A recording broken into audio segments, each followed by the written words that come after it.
Assalamualaikum warahmatullahi wabarakatuh. Salam sejahtera untuk kalian semua. Pada kesempatan kali ini saya ingin menunjukkan kembali simulasi deposito di Bank BRI. Untuk kalian yang belum paham video-video saya, silahkan kalian cek di video-video saya sebelumnya, karena di video-video saya sebelumnya ada cara bagaimana menghitung deposito untuk kalian yang masih baru ingin berkecimpung di dunia deposito.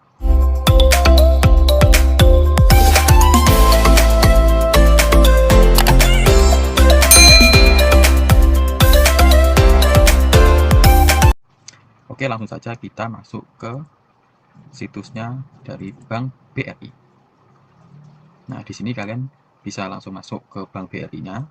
Kalian langsung saja masuk ke websitenya ini, bri.co.id web guys, terus simulasi deposito. Itu aja, kalian langsung saja ketik simulasi deposito di situsnya Bank BRI. Nah, di sini kalian akan menemukan cara menghitungnya simulasinya itu sangat gampang. Kalian tinggal masukkan berapa nominalnya, terus kalian pilih paket di sini adalah jangka waktunya. Jadi jangka waktunya nanti ada macam-macam.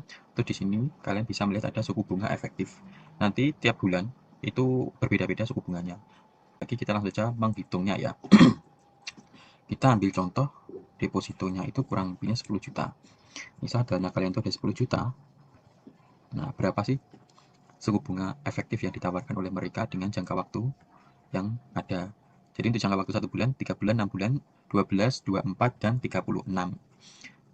Nah, untuk 1 bulan dengan deposito sebesar 10 juta, bunga yang ditawarkan adalah 2,75. Menurut saya ini bunga ini lebih kecil daripada di Bank Mandiri. Karena di Mandiri kemarin 2,85. Nah itu. Terus ada yang pilihan kedua, itu 3 bulan sama 2,75. Terus yang 6 bulan 2,9. Jadi berbeda ya, antara 1 bulan, 3 bulan dengan yang 6 bulan. Terus untuk yang 12 atau 1 tahun sama ternyata, yaitu 2,95.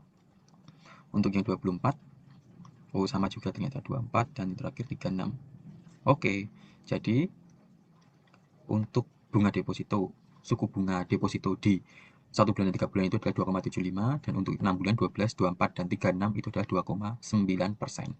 Oke, kita ngambil yang 1 bulan. Ini kalian bisa ngambil 1 bulan jika kalian rencananya mau dana kalian itu dananya nggak nganggur ya. Biasanya kalian ada kebutuhan, mau kebutuhan bayar sekolah, SPP, atau kebutuhan kesehatan yang lain, kalian pilih saja yang 1 bulan. Kenapa? Karena kalau 1 bulan itu kalian bisa langsung mencairkan untuk bulan berikutnya. Misalkan kalian deposito tanggal 21 Juli, nanti tanggal 21 Agustus kalian bisa, uang itu bisa cair. Kira-kira berapa yang kita dapatkan? Yaitu adalah bunganya adalah ini, 22.917. Jadi nanti yang akan ditransfer ke rekening kalian itu sebesar ini, 22.000. Kecil ya untuk 1 bulan. Untuk deposito sebesar 10 juta, bunganya cuma 22.917. Terus gimana kalau ngambil yang 3 bulan? Kalau tadi 22, berarti kalau 6 bulan, 3 bulan itu adalah 68 nih. 68.750. Jadi dana kalian nganggur selama 1 bulan, kalian dapat 68.000. Kenapa saya anjurkan kalian ambil yang 10 yang pendek ini daripada tabungan biasa? Soalnya kalau tabungan biasa bunganya itu kecil banget, cuma 0, berapa itu. Jadi daripada uang kalian yang nganggur itu kalian simpan di tabungan biasa, mending saran saya kalian bisa masukkan ke deposito ini.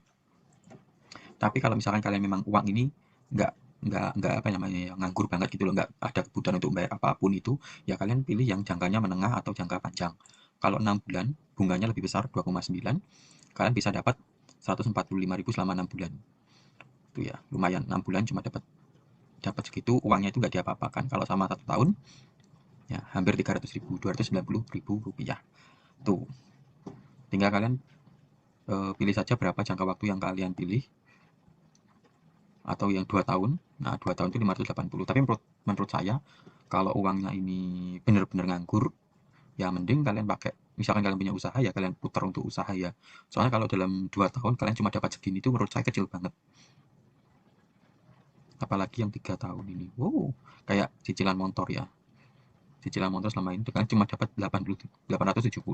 Itu menurut saya nggak worth it ya. Kalau kalian punya jiwa kalau mau kalian deposito, mending yang kecil-kecil, jangka waktunya kecil. Misalkan modal kalian cuma 10 juta, tapi kalau modal kalian itu ada 100 atau 100 juta gitu ya lumayan. Kalau 1 juta berapa? Nah, 8 juta. Tapi itu selama 3 tahun. Kalau 1 bulannya 200. Lumayan. Berarti semakin besar jumlah deposito yang kalian masukkan, keuntungan kalian tiap bulannya itu juga lumayan. mempengaruhi lah gitu.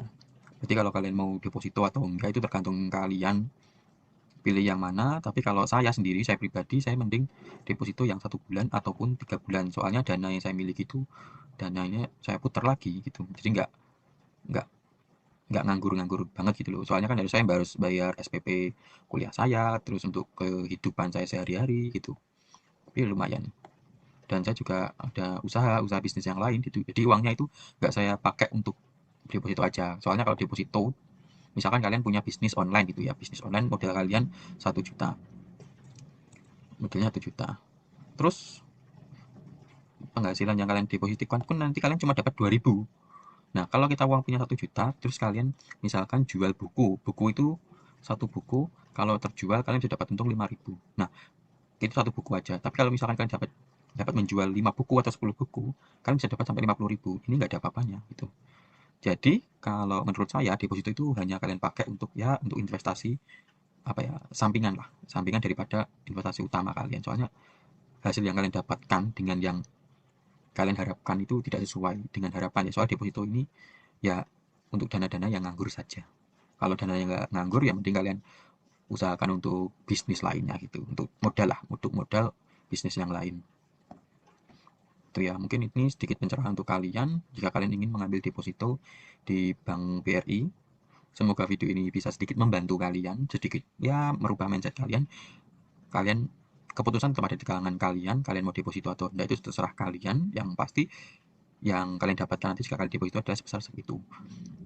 Kita ambil perbandingan, jika kalian ambil deposito dengan tabungan biasa, saran saya ngambil yang dana kalian simpan di deposito. Tapi kalau untuk deposito atau keuntungan deposito atau bisnis, saya sarankan kalian pilih yang ke bisnis, kalian hasilnya pasti lebih tinggi daripada yang di deposito. Tuh, itu dulu ya. Jika ada yang tanyakan, silakan kalian bertanya di kolom komentar. Nanti akan saya bantu jawab jika saya mampu menjawab pertanyaan dari teman-teman sekalian. Oke, terima kasih.